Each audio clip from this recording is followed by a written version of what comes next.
Bienvenue dans Esprit Libre, je suis Catherine. Ici, on parle de parentalité décomplexée et d'entrepreneuriat. Aujourd'hui, je suis ravie d'accueillir Rebecca. Rebecca qui est une entrepreneuse, gestionnaire de patrimoine, maman de 4 enfants et également randonneuse au sein de la communauté des randonnées positives. Dans cet épisode, nous allons parler de son parcours, de sa vie de maman, de son quotidien d'entrepreneuse, de l'équilibre parfois fragile entre vie familiale et vie professionnelle, mais aussi de ce qui l'anime au quotidien. Vous allez découvrir une femme inspirante, authentique et pleine d'énergie qui jongle avec de nombreuses responsabilités tout en restant fidèle à ses valeurs. Et je vous fais déjà une petite confidence, ce n'est que le premier épisode avec Rebecca, un second podcast est déjà prévu, cette fois-ci autour d'un sujet passionnant, la finance et l'entrepreneuriat. Nous parlerons d'argent, de stratégie, d'investissement et de la manière dont les entrepreneurs peuvent mieux piloter leur avenir financier. Alors installez-vous confortablement, que vous soyez en voiture, en balade ou avec un café à la main, et je vous souhaite une très belle écoute de ce nouvel épisode d'Esprit Libre. Bonjour Rebecca, Bonjour Catherine, comment tu vas aujourd'hui? je vais parfaitement bien, il fait très chaud sur l'île de Ré. Toujours en forme Rebecca, toujours. Toujours, on essaie. Je te remercie de venir à ce podcast. Avec Vraiment. plaisir. Tu as présenté un peu tout à l'heure, donc avant là on a un peu discuté et je te trouve passionnante. Là je pense qu'on aurait pu se faire une journée entière à discuter ensemble. Donc dommage qu'on n'ait pas le temps de discuter une On le journée. fera. On le fera. Est-ce que tu peux te présenter avec tes mots à toi aujourd'hui? Je peux me présenter, je m'appelle donc Rebecca, j'ai 40 ans bientôt, dans 2 mois, je le vis parfaitement bien. C'est ironique. Je tiens un compte Instagram qui s'appelle Mon Agent Rebecca depuis peu, au sein duquel je partage mon métier qui est ma passion, qui est devenu ma passion, puisque c'est pas mon métier de base. Et j'ai 4 enfants, voilà. 4 enfants. On en reparlera, dont Des triplés qui ont 14 ans et demi, puisque tous les jours comptent. Donc 14 ans et demi. Si je te demande, Rebecca aujourd'hui, c'est qui? Et tu réponds quoi? C'est une femme indépendante, assise sur des valeurs solides. J'ai eu la chance d'avoir une éducation top et de vivre dans un foyer très harmonieux avec 2 parents solides, stables et toujours mariés. C'est bête, mais ça a aussi son impact. Et voilà, des échecs plutôt à la vie d'adulte, des remises en question et c'est pas fini. Donc, et c'est pas fini. Donc, voilà. Et être maman de triplés, donc souvent c'est le genre de choses qu'on imagine qui est impossible à vivre tant que tu n'es pas passé par cette étape. Comment toi tu as accueilli cette nouvelle en fait de triplés? Alors, je l'ai bien accueilli parce que, alors déjà, j'ai beaucoup de jumeaux dans la famille, mais je l'ai surtout très bien accueilli puisque l'année d'avant, en 2010, j'ai perdu des jumeaux. Donc, ma première grossesse a été une grossesse assez traumatique. Et en 2011, quand on m'a annoncé les triplés, j'étais bouleversée, c'est-à-dire que mais dans le bon sens du terme. Je vois, ça te remonte. Ah ouais, ça Les remonte parce émotions. que j'étais vraiment, déjà j'étais jeune T'avais et quel âge? j'avais 24 ans. Donc c'est le démarrage dans la vie, je me dis, ouais, on va démarrer avec 3. Après, comme dit ma mère, t'es quand même pas un plat de nouilles. Donc j'ai toujours eu cette énergie, et encore plus à 24 ans. Si c'est arrivé maintenant, évidemment, ce serait pas du tout la même chose. Mais 24 ans, j'ai été très très forte de cette énergie en fait, et de se dire de toute façon, je me noierai pas dans un demi-verre d'eau. Et puis de toute façon, c'est comme ça. Il y a beaucoup de gens qui te disent, moi, je n'aurais pas pu. Mais la question ne s'est pas posée. Ils sont là. Ils sont là. Donc, Tu peux pas se séparer, on peut pas choisir. non. Alors on peut, mais c'était pas l'idée là. Donc du coup, non, ils sont là. Donc c'est pas. En fait, la question ne se pose pas. On y va. Voilà. Donc tu l'as accueilli plutôt ouais, sereinement, quoi. Moi, très bien, oui. C'était vraiment une très bonne nouvelle. Du coup, parce que là, ça, je pense que ça chamboule ton quotidien. Donc en Oui. plus 24 ans, tu me dis, bon, 24 ans, déjà quand tu as un enfant très jeune, ça peut être compliqué. Mais là, t'en as 3. Comment, en fait, comment tes journées, je pense que c'est pas des journées classiques, pour le coup. Alors ça n'a pas été classique parce que bon, déjà j'ai eu une super grossesse, mais j'ai accouché 2 mois avant, c'est pas c'est plus rien n'est classique, mais je suis d'accord avec toi sur le fait que déjà un enfant, ça change la vie et pour moi, en fait, ça a changé la vie au même titre qu'un seul enfant.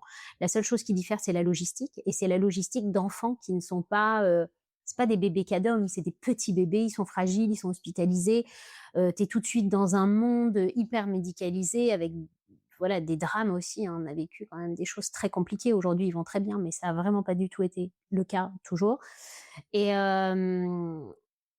donc j'ai vécu ça comme on a vécu ça comme ça et après, j'ai repris le boulot assez rapidement.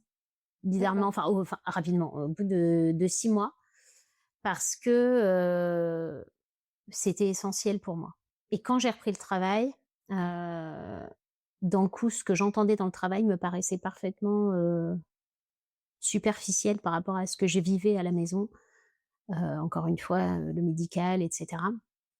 Mais la maternité ne m'a pas changée en fait. Enfin, j'ai toujours dit: «Je ne suis pas devenue quelqu'un le 14 décembre 2011. J'étais quelqu'un avant, je suis quelqu'un après. Je ne suis pas devenir mère n'est pas un statut pour moi. J'ai jamais fait de mes enfants des objets, c'est des vrais sujets.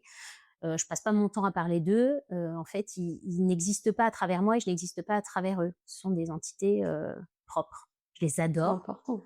mais c'est hyper important. C'est-à-dire que, moi, avec certaines amies, elles ne quand elles sont devenues mères, on ne parlait plus que de ça et je me disais mais en fait, mais parfois je me dis: «Mais de quoi on parlait avant? Je m'en souviens même pas» et moi ça, c'est pas le cas chez moi. Parce qu'en fait, ça peut pas nous définir d'être mère. Déjà parce qu'il y a plein de mamans, enfin plein de femmes surtout qui ne sont pas mères et qui ont le droit aussi de parler et d'exister et que Tout j'écoute à fait. avec, énormément d'attention et parce que, on est mère toute sa vie, mais on n'a pas des enfants petits à assister toute sa vie. Donc je voulais pas être, aussi non plus plongée dans un désarroi le jour où ce rôle il s'arrêterait, de manière, logistique, quoi. Ça me fait penser à un livre que j'ai lu à ma fille, alors depuis qu'elle est bébé, je lis son livre. C'est Mon amour. J'ai pu l'autrice en fait de ce livre. À la fin en fait, elle finit par dire à Archibald, elle dit à Archibald: «Je t'aime, mais je sais que tu ne seras jamais à moi». Ouais. Et j'ai lu ce livre à ma fille, elle s'est mise à pleurer. Oui. Elle me dit: «Mais maman, ouais, on sera toujours ensemble» et j'ai dû lui expliquer, justement un peu comme toi, alors avec des mots pour enfants, mais je lui ai expliqué: «Bah oui, parce qu'un jour tu vas découvrir le monde, Mila, en fait. Ouais. C'est, je t'aime et je t'aimerai toute ma vie, mais un jour tu vas pas m'oublier, mais tu vas, découvrir le monde» et je le souhaite. Oui, oui, la filiation ne nous quitte pas, mais eux, on souhaite qu'ils vivent, en fait, tout simplement et pas toujours à travers, nous et c'est pour ça que je dis souvent que je n'ai pas de projet pour eux. J'ai Oui, pas de plan. En fait, c'est pas de j'ai projet, bien j'ai pas de compris. plan pour vous. C'est-à-dire votre plan, c'est vous. C'est Moi, vous je qui suis en le faites. backup, mais votre plan, c'est vous les gars. C'est ça, C'est tu voilà. très important. C'est très Montessori ça, l'accompagnement, Ah ouais, alors d'enfants, pourtant, je suis pas du tout tu vois? Montessori, C'est hein. pour ça que j'ai dit ça, j'ai dit: «C'était Ah, pas pas très du tout. Montessori». Mais je le saurais, je pourrais enfin dire que je fais un peu des trucs Montessori. Souvent, je connais beaucoup de mamans qui font du Montessori sans s'en rendre compte. Ouais, ça se trouve, c'est ça. Tu vois? Qu'est-ce que, qu'est-ce que la maternité a changé chez toi quand même? Je pense que quand ça change, intérieurement, tu vois? Des C'est clair. triplés, physiquement. Qu'est-ce que Je te pour toi confirme. Alors physiquement, pour la pointe d'humour, avant on me disait que j'étais sexy, maintenant on me dit que je suis élégante puisque je suis passée au maillot de bain 2 pièces à 1 pièce et ça c'est irréversible puisque j'avais, légèrement je crois 2,10 m de circonférence de ventre lorsque j'étais enceinte des triplés, donc autant vous dire que voilà, donc ça déjà c'est indéniable, ça a changé et je leur fais jamais payer le poids de mes vergetures. C'est-à-dire que jamais, jamais, jamais je leur dis: «C'est à cause de vous», jamais. Mais non. En revanche, elles sont là. Ça c'est la chose, l'impact est physique et après dans l'impact, mais évidemment que ça change la vie déjà, le en fait, ce qui est fou, c'est que mais ça, c'est pour toutes les mamans, triplées ou pas triplées, c'est qu'en 1 minute d'accouchement, on se rend compte qu'on bascule un peu du côté obscur de la force. Plus jamais on aura la naïveté de n'avoir que nous à penser. C'est-à-dire que maintenant, et on nous le dit pas, mais on a cette inquiétude, alors évidemment qui est pas constante, mais qui est toujours dans un coin de ta tête, cette inquiétude de s'inquiéter pour d'autres personnes que toi. Et ça, c'est très, on a un espèce de transfert de responsabilité comme ça qui est un peu bizarre. Mais après les triplés, non, enfin ça n'a rien changé si ce n'est, la logistique. Ouais, je suis devenue une dingo de la logistique. Cool, la logistique. Moi, c'est ça qui, est-ce que tu avais des triplés, genre, tu sais, ils avaient, alors je sais pas si c'est un mythe, là-dessus, genre, comme dans les films où, ils ont, 3 biberons en même temps et tout ça? Non. Non, ils étaient assez cool, c'est pas Ils étaient super cool. Bon déjà, au départ, j'ai récupéré que les 2 garçons parce que Rose a été hospitalisée, très, très, très, très, très longtemps. Donc elle est rentrée bien plus tard à la maison. Mais non, je casse le mythe, ils ne se réveillent pas tous en même temps. Quand l'un pleure, les autres ne pleurent pas. Et moi, j'ai fait en fait, je n'ai pas fait toutes les erreurs que les mamans font au début parce que, pas parce que j'ai été informée, mais parce que il fallait que je préserve ma santé mentale, hyper important. Une maman qui dort pas, c'est une maman qui est au bord d'un drame, pour mmh, soi ou pour son enfant. Heu, Moi, j'avais reçu un seul conseil d'une sage-femme qui m'avait dit, «Dormez quand ils dorment», et je lui avais dit: «Mais non, moi quand ils dorment, je vais faire l'aspirateur, je vais faire mon passage». «Non, non, vous dormez quand ils dorment». Et j'ai suivi ce seul conseil et ça, je pense que ça m'a sauvé la vie. Parce qu'en fait, dès qu'ils dormaient, je dormais avec eux et ça m'a permis d'avoir plein d'énergie, de passer l'aspirateur devant eux, de les faire rire. Je me revois danser, en mode Madame Doubtfire avec 3 balancelles, devant, et c'est super. Bon après quand ils commencent à marcher, c'est le drame puisque là effectivement, bah, les c'est 3 qui marchent en même oh temps, c'est pas l'enfer! ouais, chaud. L'enfer! Le un qui est là, il y avait plus rien à la maison à moins d'1,50 m. Les premières chutes, mais de les voir évoluer à 3, c'est super. Par contre, tout de suite, effectivement, pareil, bon déjà j'ai une fille dans les triplés, mais je les ai pas habillés pareil. Tout de suite, je les ai jamais appelés les triplés, je les appelle là comme ça, mais jamais, jamais, jamais, jamais je les appelle les triplés, ça n'est jamais arrivé, ça n'arrive jamais. Ils sont bien trop différents en plus aujourd'hui pour que je puisse Pour, leur parler comme ça.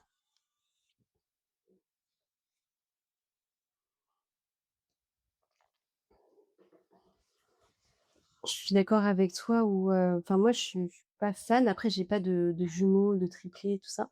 Mais, quand j'ai déjà gardé des jumeaux du coup et ça m'interpellait quand même quand ils sont habillés pareil ou qu'ils sont identiques. Alors que quand tu t'occupes d'eux, tu vois qu'ils sont totalement différents. Mmh. Et c'est vrai que c'est quelque chose, moi, que ça m'a toujours marqué, le pourquoi est-ce que, on le fait? Faudrait voir avec un psy Ouais, c'est ou un appareil extérieur là, du coup. Parce que enfin je moi pense. je me suis déjà toujours dit que ils allaient être remarqués toute leur vie. Rien que par le fait qu'ils soient triplés, même s'ils se ressemblent pas du tout, parce qu'aujourd'hui tu les regardes tous les 3, à aucun moment tu peux te dire qu'ils sont frères et sœurs. Vraiment pas, il y a même pas de fil conducteur. Ils sont parfaitement différents. Heu, il y en a même un, on dirait qu'il a mangé les 2 autres, tellement il a pas du tout la même corpulence, c'est tu te dis: «Beh, ouais», et en fait, je voulais pas, pour nous, c'est fantastique qu'ils soient triplés. Pour eux, faut le vivre. Faut le Ouais. vivre, d'être, je suis pas certaine que je kifferais avoir 2 sœurs, du même âge que moi, là, tout de suite, dans la même pièce, autant, non. Donc j'avais besoin vraiment de les séparer. D'ailleurs, dans les classes, souvent, ils étaient séparés. Mais tu te rends compte que de toute façon, c'est des aimants. Donc, de toute façon, même si tu cherches à les séparer, ils se reconnectent. Mais c'est eux qui se reconnectent. C'est pas moi qui Oui, c'est cherche à pas les imposé. connecter. Voilà, c'est Comme pas tu pareil. l'as dit, ouais, c'est pas toi qui cherches à les connecter. Je me suis occupée de jumeaux et c'est vrai que, une de l'amie, donc, on en avait parlé dans un podcast et c'est vrai que j'aimais bien sa façon de faire où, quand je me suis occupée de ses enfants, elle disait: «Non mais» ouais, donc c'est une fille et un garçon et elle attendait toujours que ça soit eux qui fassent et c'est vrai qu'à chaque fois, de toute façon, quand j'en mettais un de côté, je on sait pas pourquoi, à un moment, il fallait qu'ils soient collés Ah, tous les ils 2, viennent se dormir chercher. face à face. Exactement. Donc mais c'est eux qui décidaient, quand est-ce qu'ils étaient ensemble ou pas. Hyper important. Comment tu gères toi la charge mentale, pour le coup avec tout ça? Alors déjà, j'ai eu un quatrième enfant, donc Oui. parce que contre toute attente, je me sentais pas tellement maman, je me sentais logisticienne, mais moi je voulais un bébé qui faisait, bien 4 kilos, je voulais un accouchement déjà, un vrai, sans 15 personnes qui me regardent accoucher, et je voulais, connecter avec un enfant, manière plus charnelle, et cetera. Donc, Charles, mon petit dernier, qui a 8 ans et demi, m'a vraiment réconciliée avec cette maternité. Il est venu parfaire, en fait, l'idée que j'avais de la maternité. Donc ça, c'est bien. La charge mentale, bah, déjà, moi, j'ai pas été aidée beaucoup par des personnes extérieures. J'ai été beaucoup aidée par mes parents, qui venaient souvent, voilà, faire le tampon, et après, encore une fois, je suis je suis en fait, je ne gravite pas autour de mes enfants, c'est eux qui gravitent autour de moi. Donc, moi, j'ai des idées bien arrêtées sur le fait que, j'ai beaucoup travaillé dans ma vie. Je travaille encore beaucoup, mais je travaille moins que je n'ai travaillé et c'est ça qui est bizarre. C'est-à-dire que je travaille mieux, mais j'ai jamais fait des enfants pour les déposer à 7h30 à la garderie et à 18h30 le soir les récupérer et m'enfiler le tunnel du soir qui est juste improbable qu'on en ait un, 2, 3 ou 4 parce qu'on Oui. peut en avoir un aussi qui est infernal. Heu et en fait, j'ai pas eu le choix de développer un féminisme, mais bien placé, je le précise parce que j'ai divorcé, en fait. Donc, je me suis retrouvée, j'ai vécu quand même, 6 ans avec mes enfants toute seule.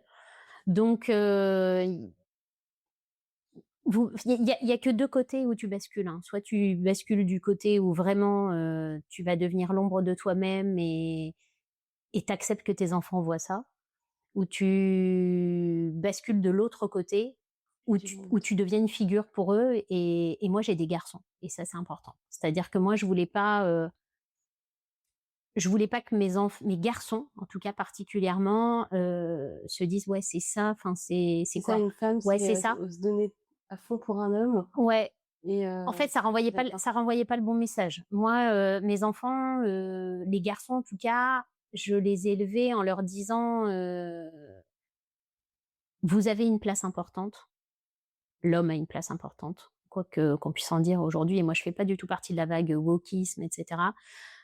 En revanche, et ça c'est indéniable, une femme elle porte des choses qui sont largement substituables par un homme s'il se débrouille bien et il faut tout le monde mettre la main à la pâte et moi mes gamins, je les ai vraiment, autonomisés assez rapidement, pour moi et puis pour eux et aujourd'hui, mon temps de travail est fait pour que je sois hyper efficace en un minimum de temps. Alors je passe toujours beaucoup de temps avec mes Oui, clients, mais pour autant, c'est pas la priorité, c'est mes enfants. La priorité, c'est juste l'équilibre et l'équilibre pour moi, c'est pas qu'ils soient 10 heures par jour à l'école, c'est pas possible.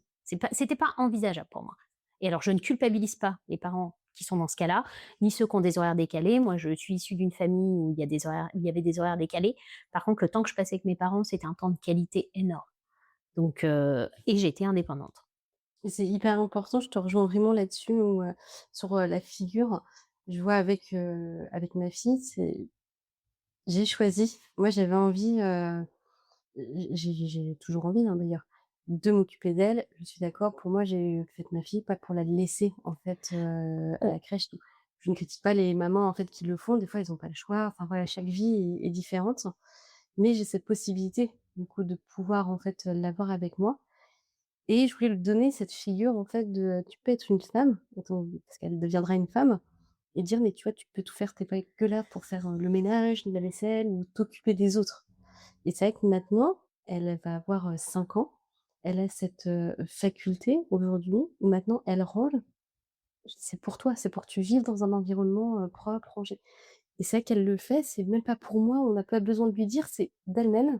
Elle va ranger sa table pour manger, bien.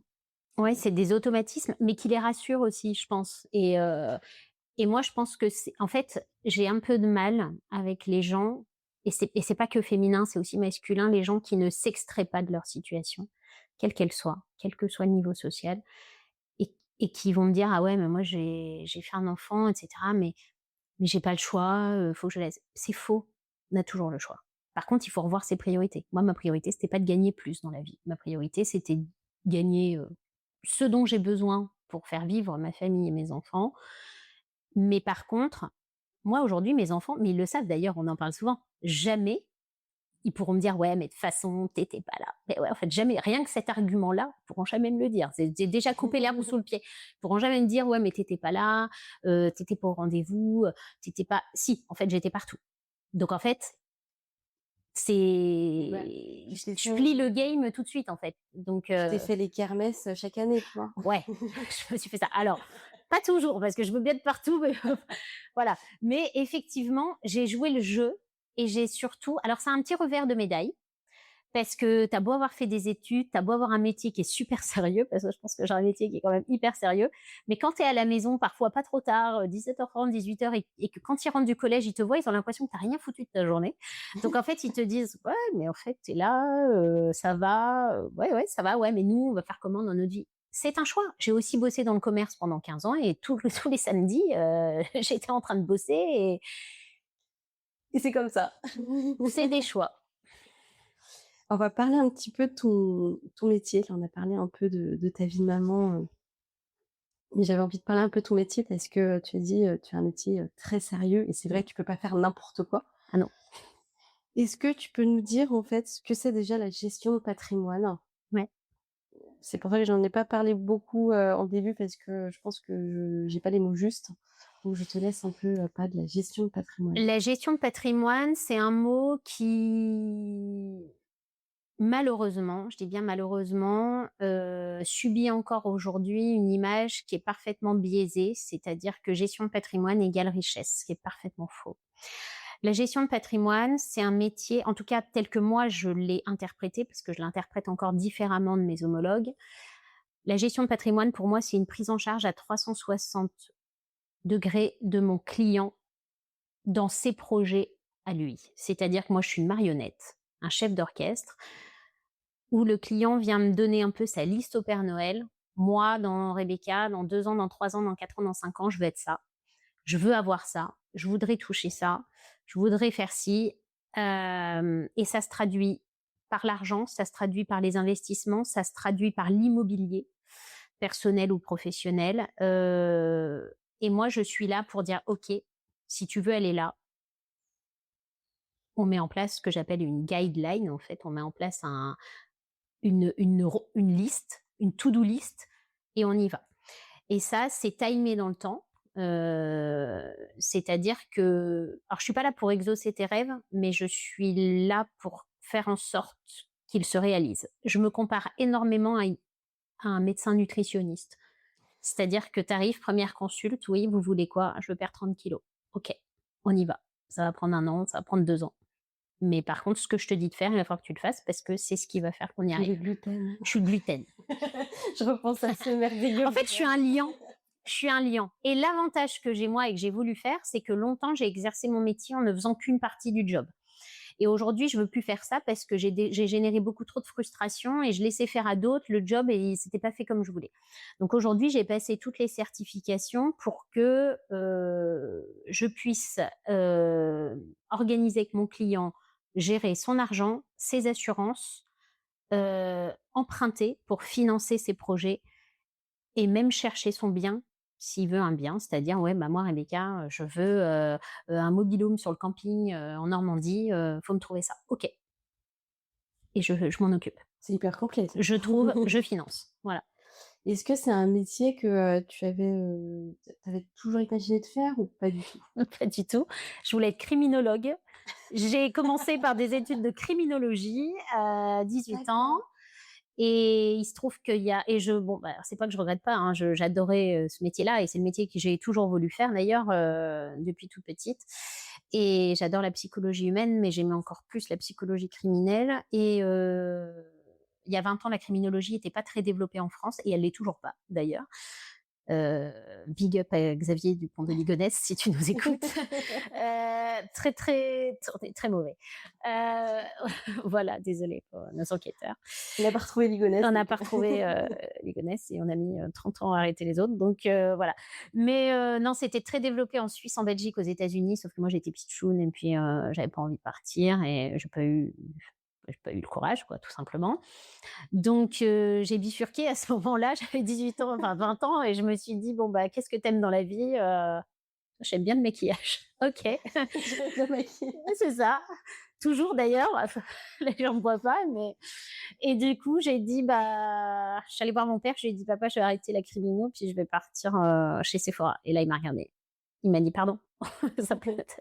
Mon père, militaire, je crois qu'il m'a pas parlé pendant 3 mois et non, mais trêve de plaisanterie, non, non, j'ai fait des études après, de commerce et j'ai dirigé pendant 15 ans des grosses unités, cosmétiques. Donc directrice de magasin, directrice de région, directrice commerciale France pour des grandes enseignes, de cosmétiques.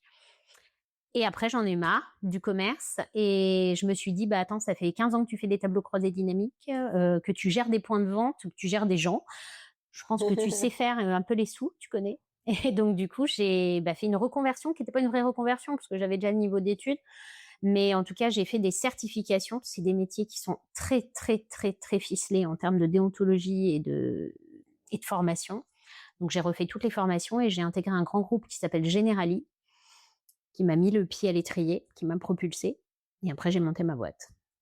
D'accord. Ouais. Ça me je savais pas, pourtant on parle un petit peu toutes les 2, mais le coup de la criminologie là, je m'y attendais pas du Alors, tout. Je te vois pas c'est du vrai? tout. Ah ouais, eh bah, toujours maintenant, hein, parce que je peux te dire que je pense que en fait, c'est pas compliqué. À l'époque, mon ex-mari, le père des triplés, m'avait dit: «C'est pas possible le contenu que tu t'enfiles sur la crimino». Il m'a dit: le jour où je te vois prendre des notes, je vais m'inquiéter, je pense». Parce qu'il dit: «Tu vas me faire le crime parfait». Ouais, je suis très, très, très, très, très, très, très C'est tellement, mmh. enfin ouais, un peu l'opposé Ah ouais? de Non, pourtant pas du tout. Ouais, je suis une folle de psychologie, et de psychologie criminelle aussi. ah mais c'est intéressant, je dis ça, mais moi je suis la première aussi, Sylvain, pour te dire, je regarde les enquêtes criminelles, Ouais, bah, pareil. Pareil, j'adore mais ça. mais mais moi, en fait, j'ai tellement, la psychologie me sert énormément dans mon métier parce qu'en fait, Mmh. je cerne les gens en 3 minutes 50. Je sais à qui j'ai affaire en 3 minutes et ça m'aide Ça c'est énormément important, ouais. et dans mes relations personnelles et dans mes relations professionnelles. Exactement. C'est, bah, moi ça m'a coupé l'herbe sur le pied, ce coup de une fois en rando entrepreneur, tu as parlé de démocratiser, en fait, la gestion du patrimoine. Mmh. Parce que, bah, on pense souvent, que c'est réservé aux riches. Donc moi, tu m'avais déjà répondu à cette question, en aparté. Et du coup, c'est vrai ou c'est faux? Non, mais c'est carrément faux. Bon, déjà, je vais être hyper, il faut qu'on soit très, très honnêtes, les uns envers les autres. La vraie richesse chez nous, lorsque les gens sont très riches, ils n'ont pas de gestionnaire de patrimoine avec eux. Ils ont des banquiers privés, ils sont même un peu sur des marchés, offshore. Ils sont pas du tout, concernés. La gestion de patrimoine, elle concerne tous les Français dès l'instant où on a un peu d'argent en banque et quand je dis un peu, encore une fois, faut se calmer, un livret A, moi j'ai accompagné des gens qui avaient 5 000, 7 000. En fait, c'est tellement une la gestion de patrimoine, c'est plus une stratégie qu'une question d'argent. Parce qu'en fait, l'objectif, c'est d'arriver à avoir de l'argent, justement. Donc, moi, mon kiff, c'est de préparer les retraites. Comme je dis, à la retraite, il y a que 2 types de personnes, hein. Ceux qui reçoivent les cartes postales ou ceux qui les envoient, hein. Il y a que 2 types. C'est soit tu te dis: «Soit je vais les recevoir, je suis content, ils sont aux Maldives, machin, ou en Thaïlande», voilà. Mais il y en a qui se constituent des retraites, moi j'adore. Moi la notion de retraite, je l'adore et pas le fait d'être à la retraite à 50 ans. Moi ça m'intéresse pas d'être à la retraite dans 10 ans, ça fait même pas partie de mes projets. J'aime trop ce que je fais pour ça et d'ailleurs je pense que je m'arrêterai jamais de bosser. Par contre, je bosserai pas de la même manière. Moi si j'ai envie de me retirer avec ma retraite de 1 500 € d'aller vivre en Thaïlande, je serai la reine du pétrole en Thaïlande parce que la retraite fera que ça fonctionne et dans ces cas-là, y a pas je sais très bien que j'ai pas besoin d'optimiser une retraite de dingue. Par contre, les gens qui me disent: «Bah, Rebecca, moi, je vais partir faire le tour du monde avec ma femme à la retraite en camping-car», là, par contre, va falloir qu'on se lève un peu de bon art. Parce que ça a l'air d'être roots comme ça, sauf qu'un camping-car, c'est déjà 100 000 balles. Donc, là, il va falloir que et moi, j'adore le fait de pouvoir construire des rêves. Et quand les gens me disent: «Bah oui, mais moi, j'ai pas besoin de gestionnaire de patrimoine parce que je n'ai pas de maison», ouais, OK. Moi, à 20 ans, 25 ans, j'avais une place de parking. Bah, j'étais déjà dans le cadre d'une gestion de patrimoine. Parce qu'en fait, un patrimoine, ça se gère et c'est pas ton banquier qui va le faire. C'est pas son job et il a 2000 clients. Il a pas le temps. C'est pas son job. Voilà. J'aime beaucoup le terme que tu as mis. Je pense que je vais l'utiliser pour, le post Instagram pour te décrire, construire les rêves. Mais c'est ça. Je trouve On ça vraiment génial et le café doit être froid. Non, Non, mais ça fait du mais bien j'adore. peut-être? Il fait chaleur. Une chaleur transpirant. Si vous nous écoutez, il fait chaud. Il fait chaud, pourtant on est en dessous au-dessus du garage. On va parler un peu des femmes. Pourquoi est-ce que tu penses que les femmes parlent encore si peu d'argent? Bah, alors je pense déjà que c'est pas dû, qu'aux femmes. Je pense qu'il y a pas grand monde qui parle d'argent parce que on est en France. En France, on parle pas d'argent. Ouais. On parle volontiers de sexualité, on parle volontiers de plein d'autres choses, même de religion un peu trop, mais on parle pas d'argent et on parle pas d'argent parce qu'on est dans une ère de démonstration et qu'en fait on se trompe. On se trompe mais royalement. C'est-à-dire que moi la personne qui a une Rolex, je me dis pas tout de suite qu'elle a de l'argent. Parce qu'en fait les gens qui ont vraiment d'argent, ils ne sont pas dans la démonstration et moi je le vois tous les jours. Les gens qui ont vraiment de l'argent, moi j'ai des clients qui ont énormément d'argent, c'est les gens les plus simples Ouais, du à monde. penser, Mais ouais. ils ne sont pas du tout dans la démonstration. Oui, peut-être qu'ils vont avoir une jolie voiture, ils vont peut-être avoir une maison effectivement qui ressemble pas à la maison du commun des mortels, mais en fait leur vie, c'est d'investir, leur vie, c'est de protéger. C'est-à-dire que eux sont peut-être justement dans une logique de transmission pour leurs enfants. Hem Et par contre, j'ai jamais autant vu que maintenant des gens qui n'ont pas beaucoup de moyens et qui sont des gestionnaires hors normes. C'est-à-dire que tu arrives, tu as des comptes, ils sont nickel, j'arrive à la banque, je suis sereine, je dis: «Le crédit va passer», mais alors comme ça et on parle pas d'argent parce que, bah, déjà parce qu'on n'y est pas éduqué.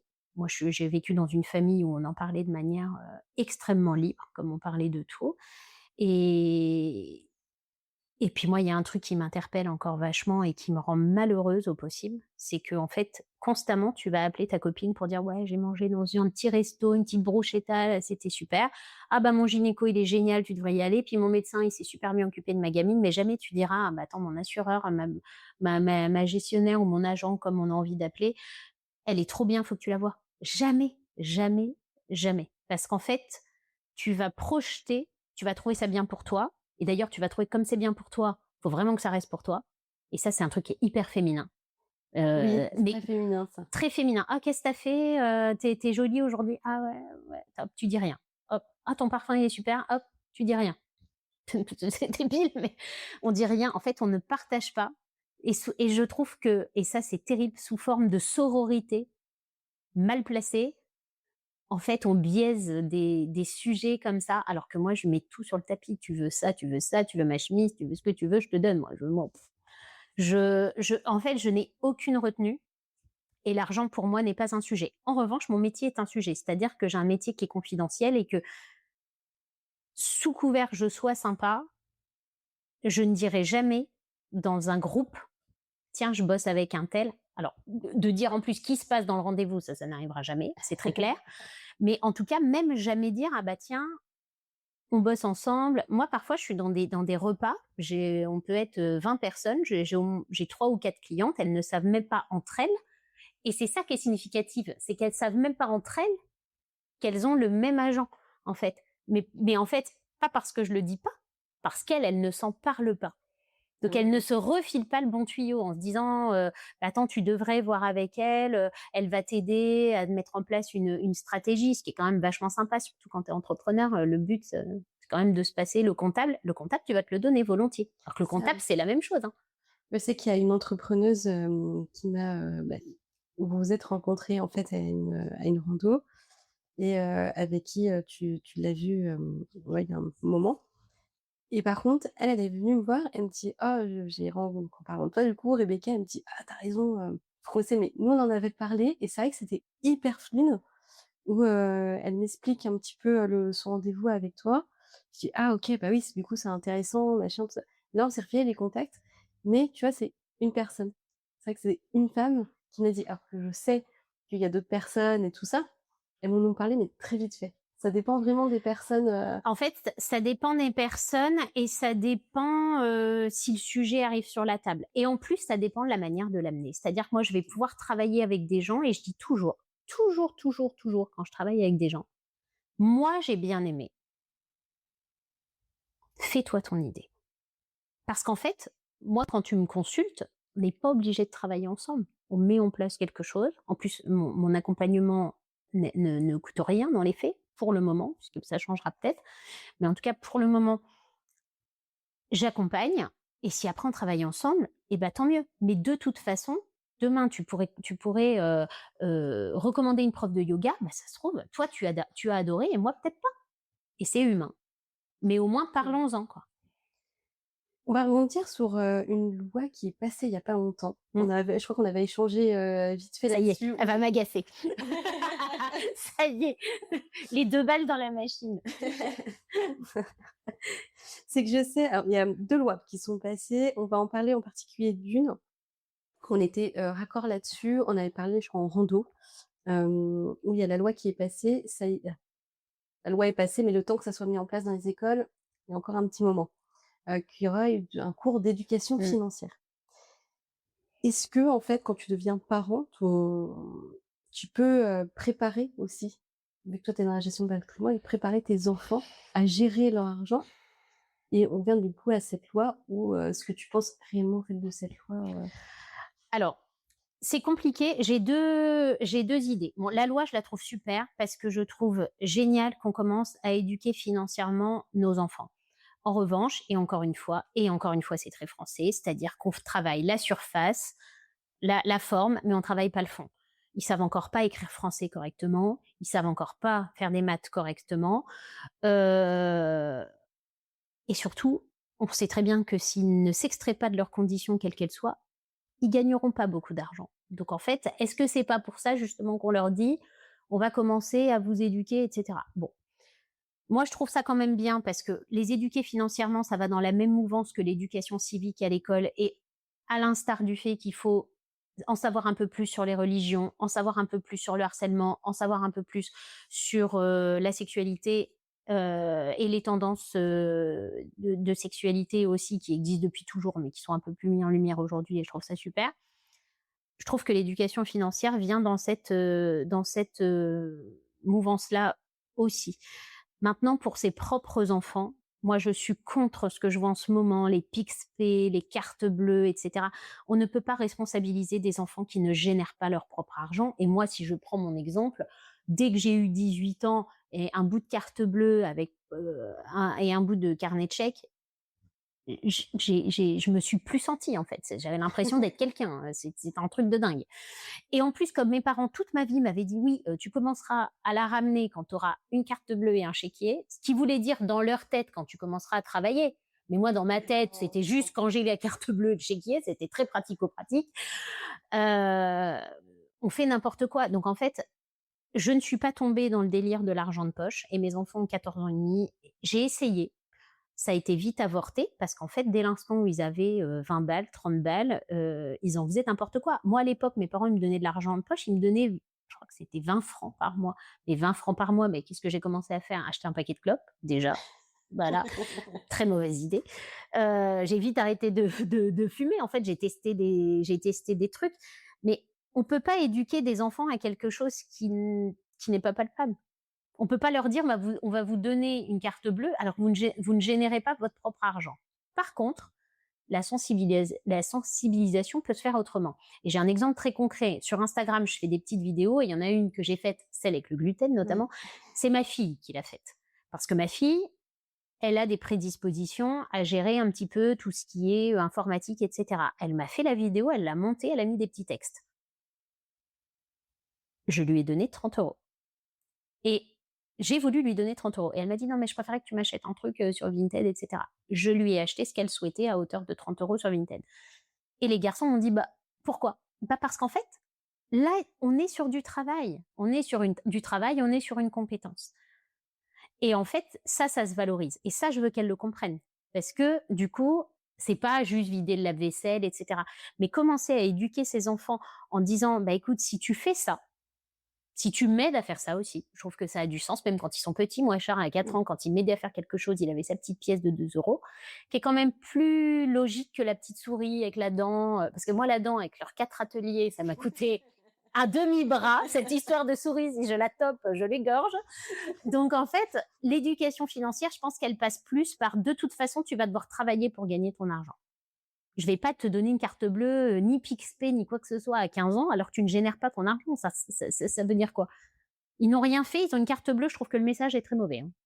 Oui, c'est vrai, vu comme ça. Alors moi, j'étais pour, je voyais, le truc un peu. Bah, parce que toi, tu vois, mais ce que j'ai vu aussi, de dire, bon, bah, écoute, le mercredi, quand t'es à l'arrache, que tu peux pas aller les chercher et qu'ils doivent aller tirer 10 balles pour se prendre un kebab, un sandwich, un machin, ou aller en ville avec leurs copains, ok.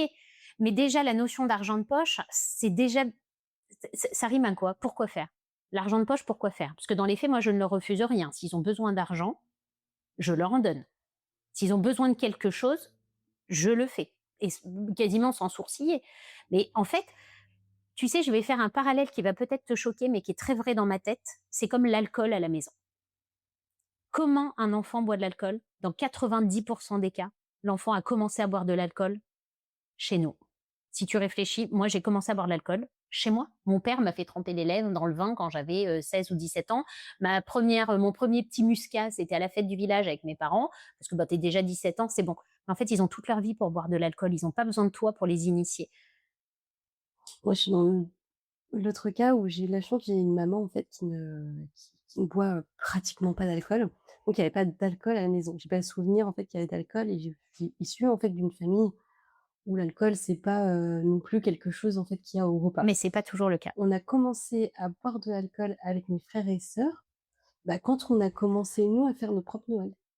Voilà. C'était pas notre Mais ça intervient bien plus tard. c'est intervenu Tandis que la très tard. majorité des enfants, c'est les parents qui les initient Ouais, c'est vrai. à l'alcool. Mais de manière totalement, en plus, naïve et désintéressée. Le petit Ouais. verre de cidre. Et moi, en fait, je leur ai dit, non, vous avez le temps de boire de l'alcool, en fait. C'est pas chez moi que ça va se passer. Bien sûr, quand vous serez plus vieux, on boira un verre ensemble. Mais c'est pas moi, à 15 ans, qui vais dire, ah bah tiens, vous avez 15 ans, vous pouvez boire une petite...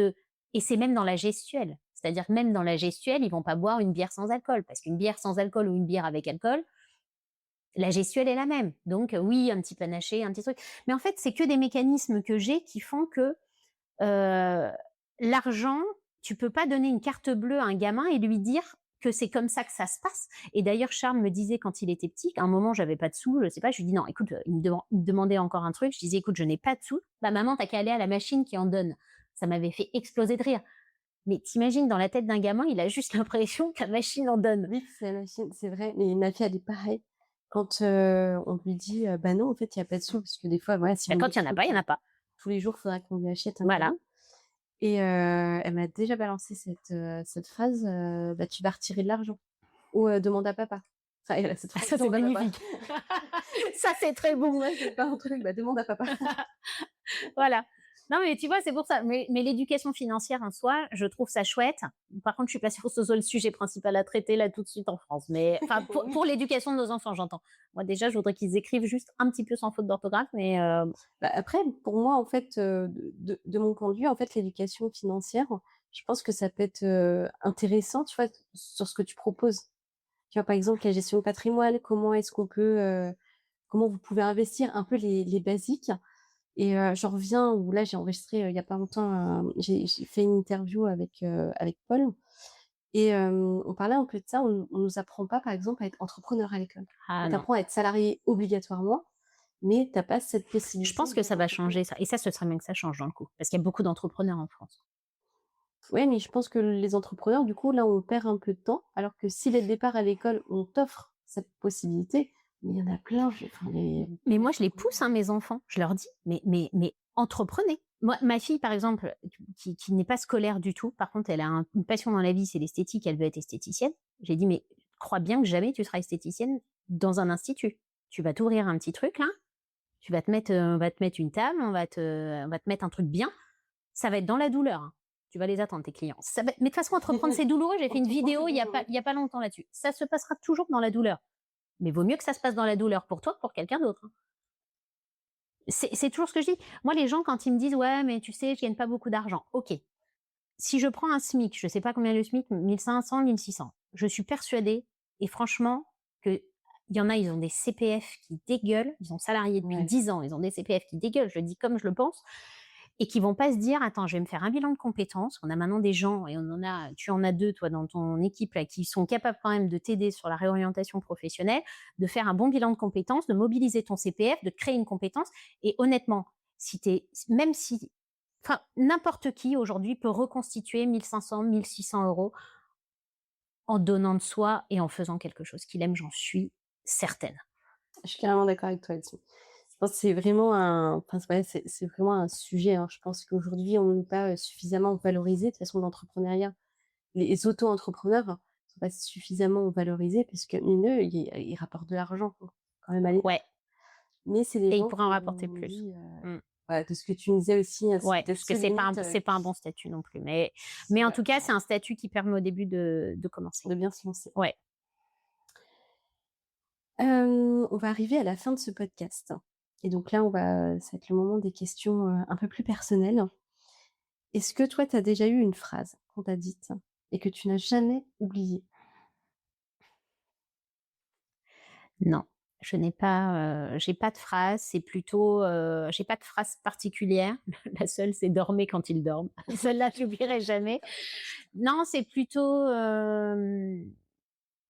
tout au long de ma vie, le soutien, je pense, indéfectible de mes parents qui fait que indéfectible dans le bon sens et dans le mauvais sens, parce qu'à contrario, quand j'allais pas dans la bonne direction, ils savaient me le dire sans détour, hein, et je pense que ça aide. Mmh. Et de quoi es-tu le plus fier aujourd'hui? Alors, Survécu à un accouchement triplé. Tu peux. non, même pas. Heu, alors, si j'étais, romantique, là, je pourrais dire tout de suite de mes enfants, mais encore une fois, comme je ne fais pas d'eux des objets, je ne suis pas fière d'avoir fait des enfants puisqu'ils sont là et je suis fière d'eux tout court. Non, non, je suis surtout, très fière. J'ai eu une période dans ma vie un petit peu, compliquée, une relation amoureuse, compliquée, où vraiment j'ai mis, un genou à terre sérieusement et j'ai réussi à me relever très rapidement avec, mes 4 enfants sous le bras et à me dire que vaille que vaille, quoi. Donc, j'avais vraiment, ouais, vraiment tombé très bas, mais pas longtemps. Voilà, j'ai cette capacité à toujours avoir un genou au sol, pleurer 48 heures. C'est assez typique de ma personnalité. Je pleure pendant 48 heures, le monde s'écroule et en fait, je bois une tisane et ça repart.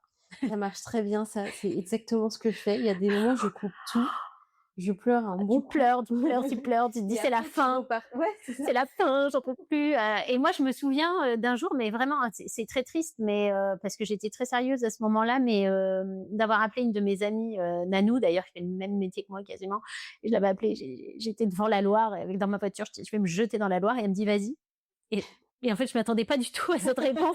Alors je m'arrête comme ça, puis il y a les larmes et tout, mais 10 ans de moins, mais et elle me dit: «Bah vas-y, j'attends, je veux vivre ça quand même».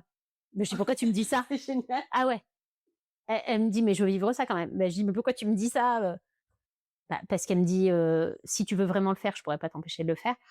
Mais elle me dit: «Tu commences quand même sacrément à m'emmerder là». Donc elle dit: «Soit tu te jettes, soit tu raccroches, soit tu fais quelque chose». Mais et en fait, tu vois, ça pourrait être une phrase qui m'a sauvée parce qu'en fait, c'est une phrase qui m'a fait dire, «Ouais, non, sûrement pas pour ça, sûrement pas pour lui, sûrement pas pour mes gosses». Je reprends tout le monde sous mon aile et hop, ça On repart, quoi. repart. Voilà. Tu as bien raison. Si tu pouvais parler à la Rebecca d'il y a 10 ans, tu lui dirais quoi? C'est celle-là: «Ne te jette pas dans la Loire, Ne ça te va jette pas dans ça va bien se passer». tu vas avoir une belle vie, tu vas faire des rencontres, tu vas Voilà, ne te jette pas dans la Loire, ça va bien se passer. La toxicité n'a pas de place. Des cons, il y en a partout, et puis on est toujours le con de quelqu'un de toute c'est toujours façon. le Donc cookie.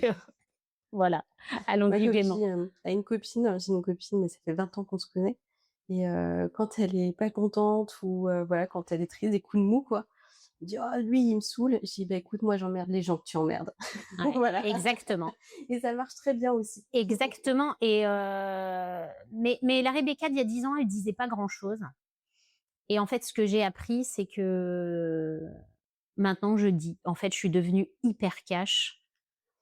Quand j'ai un truc à dire, je le dis. C'est souvent, pas forcément, diplomate, mais en fait, j'aime tellement les gens et en fait, je me dis: si déjà je prends le temps de te le dire, c'est que je tiens à toi et on s'en colle une là, c'est bon, on se le dit, on se dit merde une bonne fois et hop, ça repart. Et j'ai cette qualité, c'est que je suis susceptible, mais alors franchement, je suis tellement pas rancunière que, bah, quand je dis merde, ça m'agace, je raccroche et puis je te rappelle et je fais: «Bon allez, on se fait une bouffe, on arrête les conneries». Et J'adore. et voilà, c'est ça. Très humaine, en fait. En tout cas, ça va être la fin de ce podcast. Merci Rebecca, Merci Catherine. vraiment d'être venue, de nous partager ta vision. On s'est dit tout à l'heure, il y aura un autre podcast Ouais, avec plaisir. ensemble pour parler vraiment gestion de patrimoine et tout ça, parce que je pense que c'est vraiment un sujet hyper intéressant et je pense qu'on en a besoin.